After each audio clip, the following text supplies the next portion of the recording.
Liam Rosenior has drawn the line. Enzo Fernández has been suspended for Chelsea's next 2 games against Man City and against Port Vale.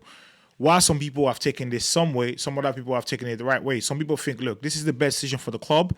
And some people think, look, the game against Man City is too important and pride is in the play here. Chelsea suspending Enzo Fernández for the next 2 games is a prideful decision. Some people have said, when you cross the line, you have to pay the consequences. And Enzo Fernández, in this case, has actually crossed the line. In case you are unaware, I'll just give you a flashback of what happened. So after the game against PSG, Enzo Fernández came out and talked about the sacking of Enzo Maresca and how he affected the squad. So after that, it didn't come up well with the Chelsea fans and also with the manager. So Liam Rosenior had a conversation with Enzo Fernández where he said, look, we had a conversation, we talked about this, and it's over. Like, we don't have no beef. It's cool. We're in a good space. So Enzo Fernández went away with Argentina. And whilst he was away, he spoke out again. He started talking about he wants to live in Madrid, Buenos Aires. He said a lot of things. And whilst this has come as, obviously, some people think, look, this is a normal statement. A player wants to live in the city. But this is coming at a time where everyone knows, even the deaf knows, that there's been flirtations between Enzo Fernández and Madrid. And Madrid is looking like the destination for Enzo Fernández. Thinking about the fact that Madrid are looking for a holding midfielder. And they're looking at, if they can't get Rodri, they are going to go for Enzo Fernández.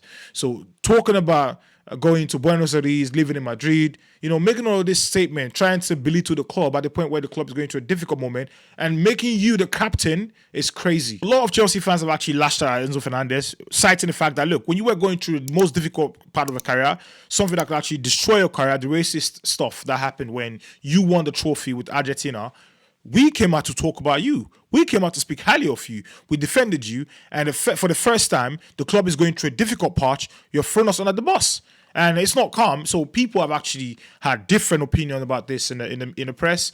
Citing another person who actually spoke out during the internationals, Cucurella came out and he spoke again. He said, look, like Barcelona, obviously, I'm from Barcelona. If they come up for me, it may be a difficult deal to actually turn down because I am from Barcelona. I'm from La Masia. So he just spoke generally. But he said, look, I'm contracted to Chelsea and I'm happy here. And he also spoke about the fact that after they lost against PSG, there was no player around who has got that experience to, like, look, pack the guys up. Like, look, we've been here before. There was nobody to say, look, we've been here before. So it actually affected the players. And the international break sort of came at the right time for the players to sort of dust themselves off that nasty PSG thumping that we got in the Champions League. And Liam Rosenior will ask, okay, look, if you suspend Enzo Fernández, why is Cucurella being spared? And Liam Rosenior said, look, Cucurella is speaking from a place of passion. He's not saying he wants to leave the club. He's not trying to flirt his way out of the club. He's actually speaking his heart. But Cucurella should have actually come to the manager and speak to the manager. So he did say, like, look, he spoke to Cucurella. Cucurella is committed to the project. He's happy to stay and everything. But let's go back to the Enzo Fernández thing. I know some people are actually thinking, look, Enzo Fernández performing well this season for Chelsea, good goals, good games. He's one of the fairly consistent players we've had this season. And I've spoken about Enzo Fernández time and time and again, how good and valuable he is to the squad. But I'm going to say this right now. I would not lose sleep if Enzo Fernández were to leave Chelsea in the summer. I wouldn't lose sleep. The reason is because Enzo Fernández plays in a position where we've got quality there and we can easily replace him. He's not a Caicedo where you say, oh, where are we going to get that from? He's not a Cole Palmer where you're going to say, oh, where are we going to get that from? Enzo Fernández is a player that Chelsea can actually do without. He's a player that if he leaves tomorrow, I'm not going to lose sleep. If Real Madrid were to come to Chelsea with an offer of the same amount we bought Enzo for, or a bit above what we pay for Enzo, yeah, I'll allow Enzo go. I think he can go for that amount because he plays in a position where we have Valentin Barco from Strasbourg who can come in and fit in that position. We can also go for Carlos Baleba of Brighton, a player who's he's dropped off a bit, but I think part of the reason why Baleba has dropped off is because the offer from Manchester United was there. He wanted to leave. The club didn't allow him to leave, and coupled with some form of injuries here and there, he's not in the right frame of mind to actually perform at that level. So he has actually dipped. This is the best time to get him because if you remember, Valentin Barco that we're actually talking about right now, he was in Brighton. He down tools a bit and Brighton let him go. Look at him. It's a different player. So I think this guy, Baleba, is a good player. If Enzo Fernández were to live for 100 and something mil, we could get Baleba for less than 50.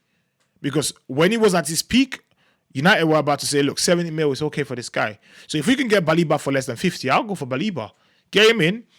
He's that player we need. He's that force. He's got that energy. He can run. He can win ball. He can play good passes. He can win the ball. He can play good passes. So Enzo Fernández leaving Chelsea, I would not lose sleep. I think that was ill discipline of him to come out and speak about the club that way. If you want to go to Madrid, tell Real Madrid to come up with the offer. If they come up with the offer, we will sell you. Go to Madrid. You're up here talking about Buenos Aires is like Madrid. You knew that before you came to Chelsea. Why didn't you go to Madrid? Not to bore you with the Enzo Fernández stuff. There are good news coming the way of Chelsea. The Cavalry is coming, but will they get here on time? Players are coming back from injury. Rhys James is close to coming back. We have our center defender, Levi Colwill, he's back, but I think he'll play towards the end of the season, like May. Cole Palmer is fully fit and ready. He's in the right frame of mind. He's had quite a run of games, and he didn't perform at the best level, but he's had that run of game that we need him to actually have, to actually be at that level to compete towards the last pace of the season. As Estevao is back in, and Jimmy Gittins is back. So Jimmy Gittins and Estevao are improvement to that front line that have been struggling to get goals. So we've had our key players back, and the prayer is for Chelsea to hit that form back and the running, get point against Man City, beat Manchester United, and get as more points as possible. We need to get to that Champions League spot. And trust me, I believe that when we get Champions League this season, the board are going to get the right players in. Let me know what you think in the comment section. Do you think Enzo Fernández crossed the line? Do you think Rosenior was too harsh to sanction Enzo Fernández and spare Cucurella? Or do you think it was the right thing to do by saying, look, Enzo Fernández, you know what? You still chill.